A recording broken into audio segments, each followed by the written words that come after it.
Hi, welcome back to another episode of SidekickTV. It has been a bit of a break over the Christmas period, so I'm thrilled to be back into it and joined today by Mitch from Upstream. And Upstream is an organisation that we've just become a part of and that we're really proud at Sidekick to be part of. So, Mitch, could you just perhaps give us a quick intro as to what Upstream does? Yeah, so Upstream's a platform that features a whole lot of companies that are prepared to do good for charities in need around our city and wider.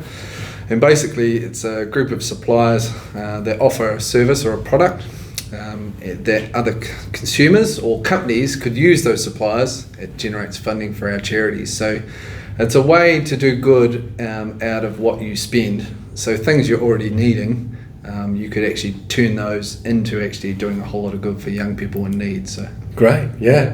I think the phrase that kind of plucked my interest a few months ago when we were thinking about this originally was you used the phrase social procurement and how globally this seems to be a really big trend, and certainly with corporates. Sure. Can you tell us a bit about what's social procurement? Sure. Yeah, I think a lot of companies or big government will use the term procurement, and I actually didn't know much about what that word meant until a couple of years ago. It turned out that we were procurement but for a social outcome. So social procurement basically means you're spending things that your company needs and it has a social outcome. So in our sense, social outcome means a whole lot of charities that are turning that funding into a whole lot of need or work for the young people that they're involved in. So basically as a company you can use your procurement, which is what you need, to have a social outcome, which is called social procurement. So yeah, it's a phrase that's coming out, and especially governments are using that a lot. Questions around what are you doing around social procurement. What we find is Upstream is an exact answer or a solution to solving that question. Use our suppliers, you're going to do procurement that has a social outcome at the same time. Because the way it works, isn't it, that let's say we're now a provider, so someone comes along and buys accountancy from us, we then make a pretty significant contribution through Upstream, which then goes and lands at local charities. And so therefore someone that was already paying for accountancy still pays for accountancy, but now that money goes further because we make sizable donations. Yeah, we always say it's almost a more sustainable way of contributing to the need out there. Often what you find is charities are asking companies or consumers for donations or sponsorship, and in the times we're in, either revenue is so hard to get and people are stockpiling, or there's an excessive amount of work out there but you don't know when it's going to last, so people are still stockpiling because you don't know where cash flow is going to go. It's quite hard to know. So what we find with social procurement basically, and through Upstream, it's the ability to take what you're already spending and actually it generates a trail of money versus getting asked by a charity, hey, would you donate? Would you have a spare grand? Sometimes you don't know. So it's harnessing what you spend to do good. Yeah, great. And can you tell us what kind of charities do you currently make donations to? Sure.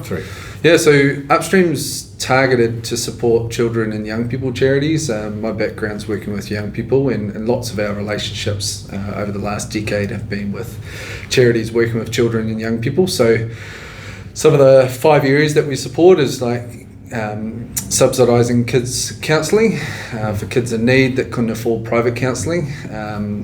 That's one area that we support, and there's about 3 charities that provide that on Upstream. Another one is supporting youth workers in schools in the community, and we have about 6 charities that are in that category. Another one is mentoring matches and encouraging mentoring matches, which we do that through Big Brothers Big Sisters. Another one's supporting kids with disabilities. We've got Conductive Education. There's a big supporter in that area, or charity with Spinal Trust we're talking to as well. And then whānau support services is another category that's just come on board, and it's really focused on parents that are actually really keen to support their children or teenagers better, needing a little bit of support, whether it's parenting help and that sort of thing. So everything's focused on better outcomes for children and young people. So we also have some schools that we support, and often they're targeting services that they're paying for to support their children in the school. So whether it's an external counsellor that they provide a day a week, so everything's focused on the child and better outcomes for our next generation. So yeah, great. And then in terms of the people that are purchasing socially, you know, like I think about it talking to our clients. It's when you're reviewing where you're spending money. Where are the places that give you no joy, right? And where could you actually do it? But who are you seeing that's diving into this with their procurement? Like, are there any particular industries or scales of business? Well, I think the first thing is to acknowledge that there is some purchases or relationships that you're not going to switch because you've been with that person for 10, 20 years, and it could be your brother's a builder and you're just not going to swap a builder, you know. So there's those sorts of relationships that are quite loyal and you're quite happy with that. But there is procurement that basically could be like, oh, look, I don't mind who cleans my building as long as they're good at what they do, they're affordable. And look, if they're going to do good through Upstream, that's awesome. And so I think what we're seeing is companies that are exploring social procurement on Upstream is basically looking for things that they're prepared to explore that they either A, didn't know or didn't have a strong supplier that they're loyal to, or B, they're actually quite prepared to look to the market. And so there's points in a company's, I guess, existence where they start to, actually, we might be paying a lot for that, and we're actually quite prepared to look for some additional quotes. And that's where some companies are using Upstream to go, oh, let's look at our cleaning option, or let's looking at a cleaning supply, or our flowers, or that sort of thing. So, and then we've got an element of on our site as well of consumers at home using our suppliers, and so those individuals again, they're looking for purchases like window cleaning or things that essentially they're not so loyal to or looking to explore or do some good through. So it's that great thing, isn't it? If it's essentially a little bit almost commoditized, well, okay, the difference between buying it from here or here will be, is there a social impact? You know, it's kind of like flybys for charity, isn't it? It's like, okay, it makes my decision a bit easier. And I think a lot of people will still look around it. The value has to be there, the price has to be right, and that's why we're looking for suppliers that really have a heart to want to do good, like Sidekick. You know, you guys are passionate about providing really good services to your clients, but equally now you can actually be passionate about, hey, look, we can do a whole lot of good through this and be proud to fly the flag. And so for me, our charitable trust that approves every supplier, you know, we're looking for those qualities. Like, is there something that we can partner with and actually promote out there? And so you can be assured that the customer, whether it's a company or an individual, you know, are getting suppliers that we just haven't thrown on there. These are people that you're really proud to actually fly the flag for. So. Cool, great. Well, thank you. And then in terms of, you know, someone that's watching this video now and they're going, well, yeah, I might, you know, a typical small business will cost you 50 grand to run a year, right? Sure. So where would you recommend someone starts this process? Yeah, I think for a lot of the companies that obviously are wanting to explore supporting Upstream or looking at what suppliers they could use, I think there's a couple of things. One is maybe start with what's the headache today. So Upstream actually might have some of the suppliers that you're like, man, I just really need someone to solve that problem. Being able to use our search database online, type in what you're looking for, you'll be able to find it at upstream.co.nz. The other thing is basically feel free to hit us up. Like, we're always popping into companies and just talking through what are some of the options.